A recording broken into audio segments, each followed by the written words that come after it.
नमस्कार दोस्तों, स्वागत है आपके अपने YouTube चैनल मेहरा क्लासेस में। और सब लोग कैसे हैं? उम्मीद करते हैं कि सब लोग ठीक ही होंगे। तो दोस्तों, ऑलरेडी आप सभी जानते हैं कि न्यू रजिस्ट्रेशन लास्ट मोमेंट में 2024 दिसंबर में हुए थे, जिनकी चॉइस फिलिंग अभी तक नहीं हुई है। और 2025 में अभी तक न्यू रजिस्ट्रेशन के लिए कोई भी नोटिफिकेशन नहीं आया है।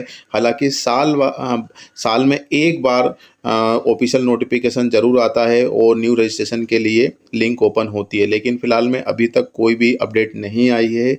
लेकिन चॉइस फिलिंग के लिए लगातार आप हमारे पास कमेंट्स कर रहे हैं कि सर चॉइस फिलिंग कब तक हो सकती है।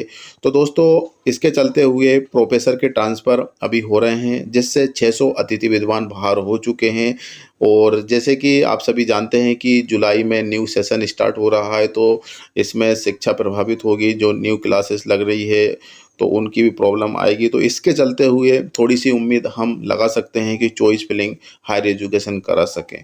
अब वो किस तरीके से फॉलन आउट को कराएगी या फिर न्यू रजिस्ट्रेशन वाले को भी देंगी मौका, अभी तो कुछ कह नहीं सकते हैं। फिलहाल में दैनिक भास्कर के न्यूज़पेपर में कुछ आया हुआ है, जिसकी जानकारी आज की वीडियो में हम आपको देने वाले हैं। तो दोस्तों, चलते हैं हम आगे की ओर।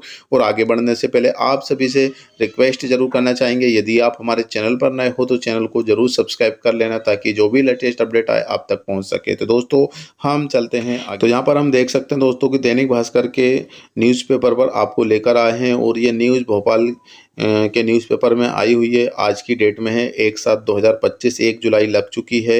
और यहाँ पे आप देख रहे हैं दोस्तों कि अतिथि विद्वान हुए फॉलन आउट, जुलाई तक भी व्यवस्था होना मुश्किल, पढ़ाई पर असर पड़ने वाला है।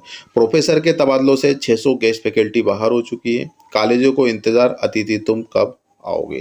क्योंकि दोस्तों, जो परमानेंट ट्रांसफ़र हुए हैं प्रोफेसरों के, तो जिस जगह से ट्रांसफ़र हुए हैं उस जगह पर क्या हुआ है कि वहाँ से खाली पद हो चुके हैं, और जो वहाँ से फॉलन आउट हुए हैं उनके लिए चॉइस फिलिंग आ सकती है।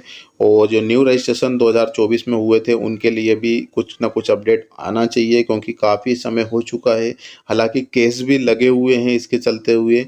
तो हायर एजुकेशन भी कुछ असमंजस में है कि आखिर चॉइस फिलिंग कराएं या ना कराएं। लेकिन फॉलन आउट भी काफ़ी कैंडिडेट है, तो उनको ही ज़्यादातर मौका मिलने वाला है, क्योंकि न्यू चॉइस फिलिंग के लिए तो केस लगे हुए हैं। प्रदेश के सरकारी कॉलेज में प्रोफेसर के तबादलों की वजह से वहां पढ़ा रहे 600 से ज़्यादा अतिथि विद्वान बाहर फॉलन आउट हो गए हैं। इसका सीधा असर कॉलेज में पढ़ाई पर पड़ेगा, क्योंकि आज यानी 1 जुलाई से नया सत्र शुरू हो रहा है। अब तक कॉलेजों में कई प्रोफेसर ने ज्वाइनिंग भी नहीं दी है।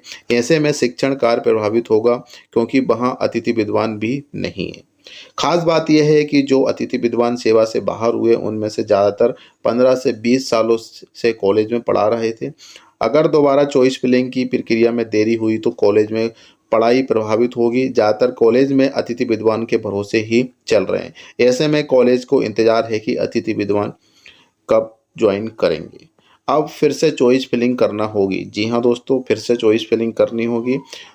तो अतिथि विद्वान महासंघ के डॉक्टर आशीष पांडे ने बताया है कि व्यवस्था से बाहर हुए अतिथि विद्वानों को चॉइस फिलिंग हो चुकी है।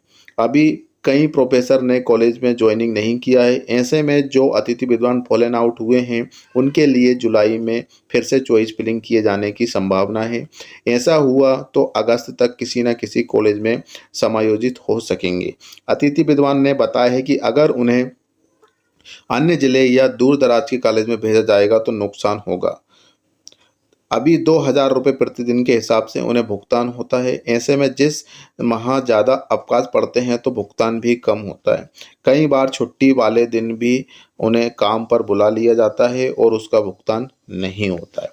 जैसे कि ऑलरेडी आप सभी जानते हैं कि जो गेस्ट फैकल्टी हैं उनको कोई परमानेंट वेतन नहीं मिलता है।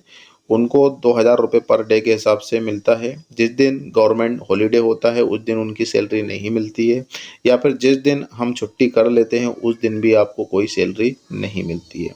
तो कहने का मतलब यह है कि जिस दिन आपकी अटेंडेंस रहेगी, पूरे 3 लेक्चर एक दिन में कंप्लीट करेंगे तो आपकी अटेंडेंस होगी और उस दिन का वेतन आपको मिलेगा। पर डे के हिसाब से 2,000 रुपये पर डे के हिसाब से आपको सैलरी मिलती है। और उनकी मांग भी यह है कि हमें एक फिक्स वेतन मिलना चाहिए। इसके चलते हुए भी इसमें कुछ आया हुआ है। अतिथि विद्वान क्यों चाहते हैं कॉलेज? असल में कॉलेज में अतिथि विद्वान से न केवल शैक्षणिक बल्कि करिकुलम काम भी कराए जाते हैं। मतलब जो जैसे कि गेस्ट फैकल्टी है उनको तो ओनली टीचिंग के लिए ही है, लेकिन उनको एक ऑफिशियल वर्क के लिए भी काम कराए जाते हैं। विभिन्न परीक्षाओं में भी उनकी ड्यूटी लगाई जाती है। अतिथि विद्वान ने बताया है कि जो काम उनके लिए उनके नहीं है, प्रिंसिपल उन्हें भी करवाते हैं। अगर वे विरोध करते हैं तो उन्हें बाहर किए जाने की आशंका बनी रहती है। तो उनको ये भी टेंशन है क्योंकि गेस्ट में है, हो सकता है कि हम अच्छे से वर्क ना करें, क्योंकि न्यू पॉलिसी में क्लियर लिखा हुआ है कि जिनका काम संतोषजनक नहीं होगा उनको बाहर कर दिया जाएगा। तो उनको ये डर भी बैठा हुआ होता है कि भाई हम काम नहीं करेंगे किसी भी प्रकार का ऑफिशियल, तो हमको बाहर करने का डर भी रहेगा। तो स्थायी करने और वेतन फिक्स करने की मांग भी चल रही है। अतिथि विद्वान ने उन्हें नियमित किए जाने को और फिक्स वेतन देने की मांग भी है। उनका कहना है कि जब पद रिक्त है तो उन्हें इस उसी पर नियमित कर दिया जाए। हर साल प्रोफेसर के तबादलों की वजह से फॉलन आउट हो जाते हैं और मुश्किल 8 से 9 माह की काम कर पाते हैं। इधर उच्च शिक्षा विभाग ने कॉलेज प्रचारकों को भी निर्देशित किया है कि वे नवीन आमंत्रण की कार्रवाई कर स्थिति स्पष्ट करें। तो दोस्तों अभी तो कुछ कह नहीं सकते हैं और फॉलन आउट के लिए महीने में 2 बार उनको मौका मिल ही रहा है। इसके लिए पहले से नोटिफिकेशन चल रहे हैं और new registration new choice filling कब होगी अभी तो इसके बारे में भी कुछ कह नहीं सकते, लेकिन पद तो अभी खाली है। न्यू सेशन स्टार्ट हो रहा है आज से, तो इसके चलते हुए हायर एजुकेशन को कुछ ना कुछ सोचना पड़ेगा। एमपी जो हाई कोर्ट है उनसे परमिशन लेकर न्यू चॉइस फिलिंग भी कराना चाहिए, न्यू रजिस्ट्रेशन भी कराना चाहिए, लेकिन केस लगे हुए हैं तो हायर एजुकेशन भी कुछ कह नहीं सकता। तो अभी फ़िलहाल के लिए आप सभी को वेट करना होगा दोस्तों। जो भी अपडेट आएगी तो बिल्कुल हम आपको वीडियो के माध्यम से ज़रूर बताएंगे और चैनल पर नए हो तो चैनल को ज़रूर सब्सक्राइब कर लेना ताकि जो भी अपडेट आए आप तक पहुंच सके। तो दोस्तों आज के लिए बस इतना ही है, तैयारी करते रहिए, जो भी होगा अच्छा होगा। मिलते हैं दोस्तों नई वीडियो नए टॉपिक के साथ, जब तक के लिए जय हिंद जय भारत।